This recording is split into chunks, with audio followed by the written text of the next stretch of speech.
Hello everyone and welcome back to another video. In today's video I want to go over a recent custom design that I did for a house that is a really good example of having a lot of options of things to light up, but strategically planning on not lighting everything up. Because landscape lighting isn't about throwing lights on the property, but choosing where light goes and where it does not go.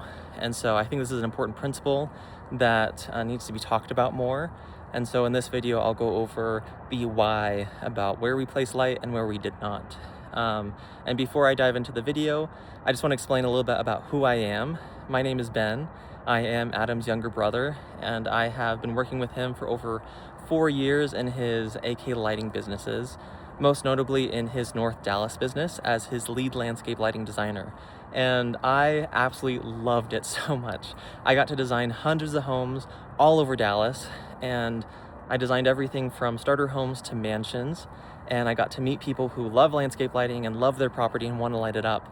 And now I'm on the DIY side, and I get to teach important principles about landscape lighting to people all over the US, and we even get people that want us to design their homes for them. And so they'll send in pictures and we design it and tell them exactly where to put lights. And it's been so lovely. And this is just one of the many houses that we've done, and I'm using to teach people about important principles.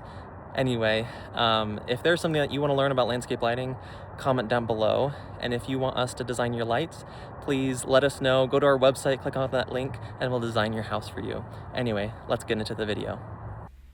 All right, here we have the beautiful Victorian era style house with a mansard roof, and the customer gave us pictures of the entire property, front, side, and backyard. And I will go over the designs that we did for this property, and then I'll go over what we didn't light up and why. So with the designs, there's actually 2 designs that we did for this property. The first one is the basics, like what you need to light up to make it look good and not to have anything that's like lacking. And then the second design is the first design, but then adding a few things that aren't necessary but would elevate the look. So let's dive into the first design. All right, so we have the front yard, the front of the house. We're lighting up the left and right side of the house with a spotlight. And then the middle area, it's divided with this patio. And so we're not able to create the same look with just the one light. So we need to divide it, but make it sure it's like mirrored and looks the same. So there's gonna be a spotlight down here and then one up here in the gutter. And then the front porch, this is a beautiful porch, and right now all that they have to light it up is this sconce light in the middle. It's a pretty sconce light, but sconce lights shine light everywhere and will backlight this beautiful woodwork, and so we want to showcase that with 2 spotlights on each side, shining up on the front. And then for the right side of the house, they have 2 bay windows, and bay windows are a little bit tricky sometimes. They're different on every house, and we light them up differently. For this one, we have a light on the front of the bay window, and then a light on each side and in the middle of the bay window. So 1, 2, 3 for the walls. And then for the backyard, we actually have a super big, beautiful tree in this corner, and with that, a 7-watt spotlight would not do it justice, and so I suggest that they put in a super bright light that's 12 watts, and that will fully illuminate the 30+ feet tall tree. And then off to the right, even though these groupings of trees, which is really pretty, isn't on their property, it's a huge viewpoint from their backyard, and it is overreaching onto their property, and the neighbor wouldn't mind to have us light it up, and I think it'd be really pretty to not have that like just dark oblivion right there, and to accent it with a wash light shining up. And then lastly, for the backyard by the driveway, they put in a retaining wall right here, and I suggested that they put wash lights on every other post, and then it would shine up on the brick and then the fence right here. And then design number 2, everything the same, but adding step lights right here. These would look so beautiful to add step lights, look very elegant and just take it to the next level. And so I suggest that they put one on every 3rd step. And then for the right side of the house, just continue the look a little bit further, not going to the end of the house, but right here, put a spotlight on each side of the window to illuminate the 2 stories right there. And then lastly, the left side of the house does have another bay window, and I wanted to mirror the look on the right side, and so a light in the front of the bay window and then a spotlight on the left and right side of the bay window to light up the 2 stories. So this is the design for the property, and I want to go over what we didn't light up and why. All right, and then on the left side of the house, there's actually this really pretty tree right here. It is pretty tall and very full, and it would look pretty to light up, but there's a few things why we're not lighting it up. Firstly, there's no tree ring or mulch ring around the base for us to be able to put a light, because we never install and we never suggest that you install a light in the grass, and so we don't want that. But even if the mulch was there, I probably wouldn't suggest lighting it up, because the tree is so thick that the light wouldn't be able to get up very far at all, and then because it's poorly lit, it would then draw attention to it and kind of away from the house, and we never want to draw attention away from the main focal point of the property. And if we were to light this up correctly, then honestly it would be about like 5 feet away that we'd place the lights and then have it shine up on the canopy so that there's nothing stopping the light from lighting everything up. This tree right here, they could light it up. They asked that it's not part of the design. They do not want to light up this tree, and I am totally fine with it, because this tree is really small and does not cast any kind of shadow on the house or any super noticeable contrast to the house.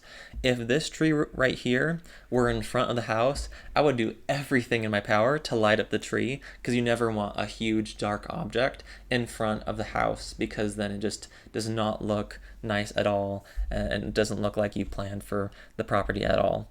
But since it is off to the side and not in front of anything important, I say leave it out, save the money, save the hassle of having the lights in the grass and then being run over by mowers, and just avoid all that. The next thing I want to point out are these trees right here. There's a row of trees. Let me go down so there's a better picture. This row of trees right here, it's on their property. These are beautiful trees, and this was hard for me to not light up, because trees are my favorite thing to accent, especially really tall ones like this.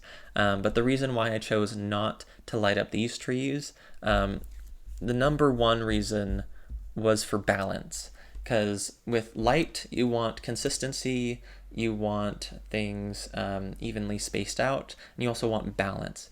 And if we lit up these trees on this right side, on this left side, and then nothing on this right side, the property, it's gonna feel like this. If there were really big trees like this, maybe 2 or 3 on this right side, and we could light it up, then I would say 100% go for it. It's going to cost more money to use the more expensive light for really tall trees, but it would look so beautiful and elevate the property in a lot of ways. But because it's only on this left side, I would say avoid it, because you never want it to feel like this when you're looking at the property. And then next thing, the step lights. I did not suggest putting step lights on the stone or brick part of the steps, even though it's the same kind of like staircase. This is the focus of the house.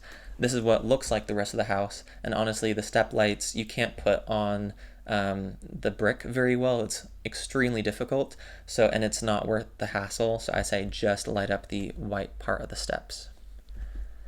And then for the right side of the house, we are lighting up the bay window area, and then also this area off here where the door is. But beyond that, there's the driveway and like the garage. We're not going to light that up. I don't think it's important. And then on the left side of the house, the last light will be right here. This area all back here, you don't need to light that up. We almost never suggest that people light up the backside of their houses, just because in the backyard and side yards, you want to focus on the property and the things that you're going to be looking at. In the front of the house, you're looking at the front of the house, but at the back of the house, you're not looking at the house, and you don't want to, because you have a beautiful backyard that you want to highlight. And so I do not suggest to put any lights on the house. Over here, have the last light here. And then over here, you don't need to light up the garage. And then lastly, with this retaining wall area right here, with the whole balance thing, if they are going to put in grass to make the left side of the fence look exactly like this area over here, then I would suggest continuing the look of the wash lights shining up. But if they're going to have something different on this side and have like flowers and whatnot, then I would say just stop it right there. You don't need to continue the lights of the wash lights further down. And I do want to explain the wash lights. This retaining wall is really pretty and it would look nice to light it up. But if we were to light everything up, then nothing's accented. And so that's the whole thing with lighting and choosing what to light up, is how you want to accent it, because you don't want to light up everything. And so right here, it would look best to light up the fence because it's really pretty and the highest point. And so it just create more of a higher elevated look. And you don't need to worry about the stone wall beneath. It's really pretty, but you need to choose what you want to light up.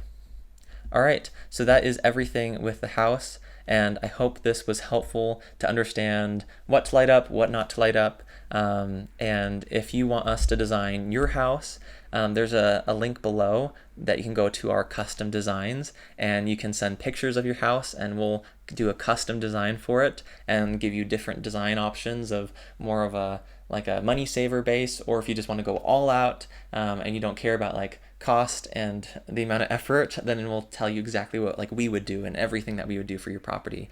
Anyway, I hope you have a wonderful day, and if you want help, please click on the link below. And if there's any videos that you want us to talk about, any principles you want to learn about landscape lighting, comment down below. All right, have a wonderful day. Bye.